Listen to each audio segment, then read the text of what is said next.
Hi guys, this is Kat's TV Vlog. Ngayon gagawa tayo ng pandesal.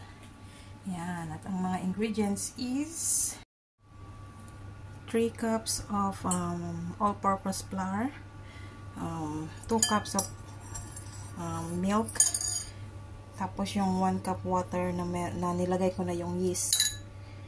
Diyan. Tapos 1 teaspoon salt, and 1/2 cup sugar, 1 egg pala, 1 eggs. Tapos yung yeast na ito, yung instant yeast na nilagay ko na dito, at yung gagawin nating breadcrumbs mamaya. At yung melted butter. Yan.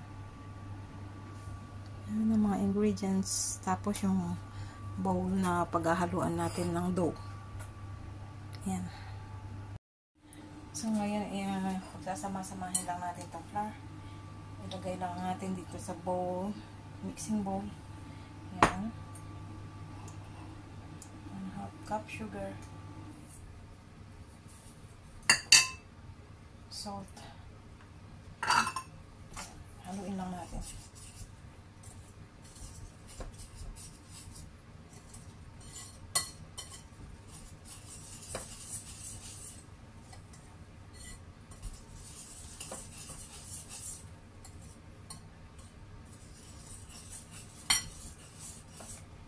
Lagyan na natin ng eggs.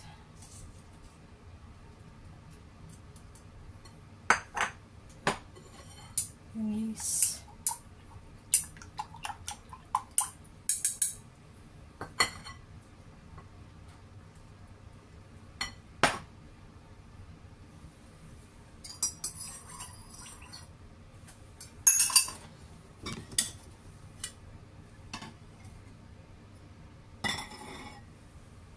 Half cup milk. No, 1 cup. Sorry.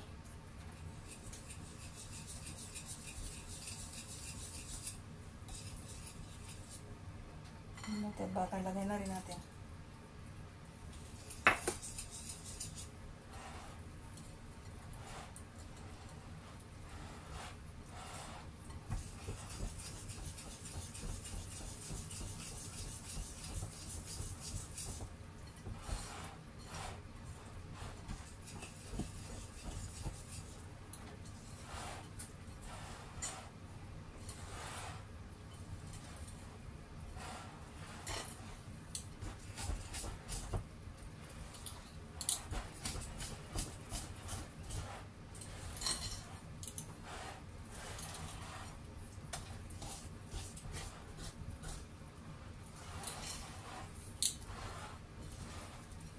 Lagyan natin ng flour kasi medyo parami ang lagay ng tubig.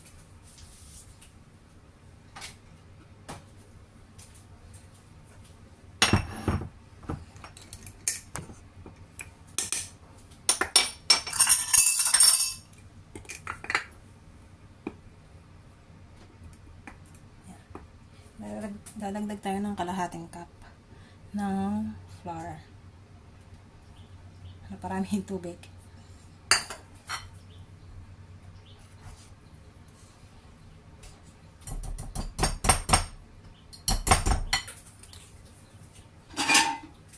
Gamitin na yung spatula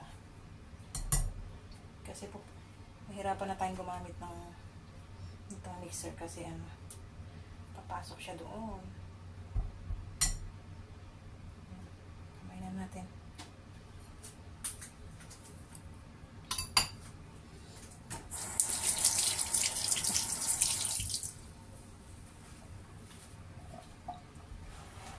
Guys, halu-haluin lang natin hanggang sa mahanap natin yung texture na gusto natin para sa pandesal.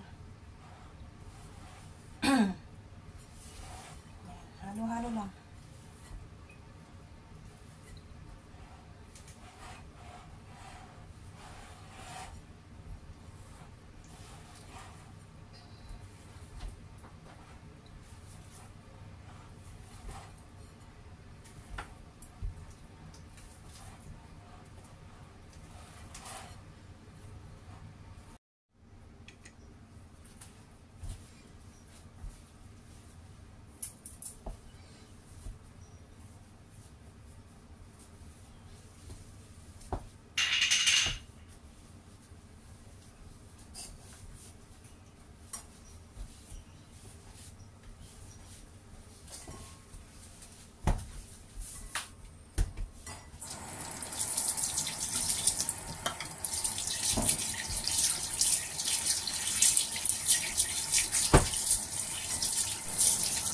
guys, binibilog-bilog ko na siya na para mag-korte na siya na pandesal. Yan, bilog-bilog. First time kong gumawa niyan, guys, ng pandesal, kaya hindi ko alam kung palpak ba or ewan. Yan. Hanggang sa maubos yung dough, bilog-bilog ko lang siya. Yan guys, sa video napanood ko, inahati-hati lang nila yan. Ako, hindi ko alam kung bakit binibilog-bilog ko pa siya. Ayan guys, hindi ko alam kung tama ba yung ginagawa ko. Bahala na mamaya.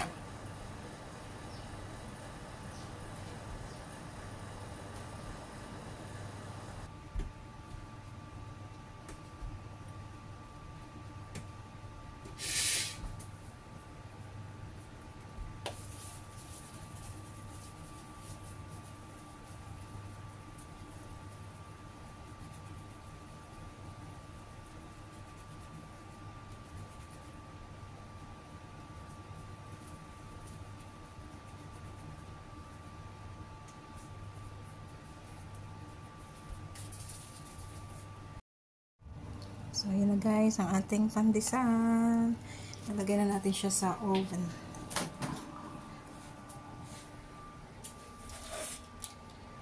Ayan.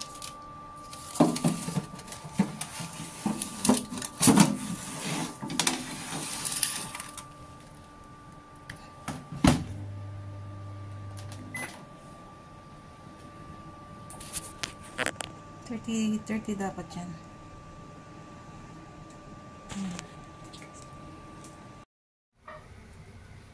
So, yun na guys, yung pandesal na binake natin. Pero hindi ako happy kasi matigas pa siya sa bato.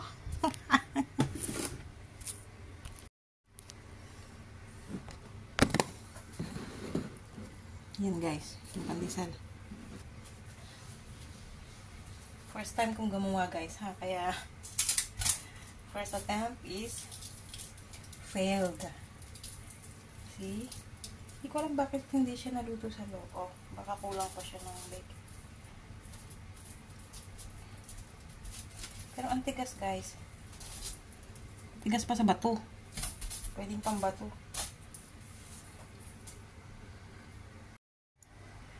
Yan na guys, yung ating pandesal. Yan na guys, yung ating pandesal. Pandi bato. Tigas siya guys. Failed ako, failed.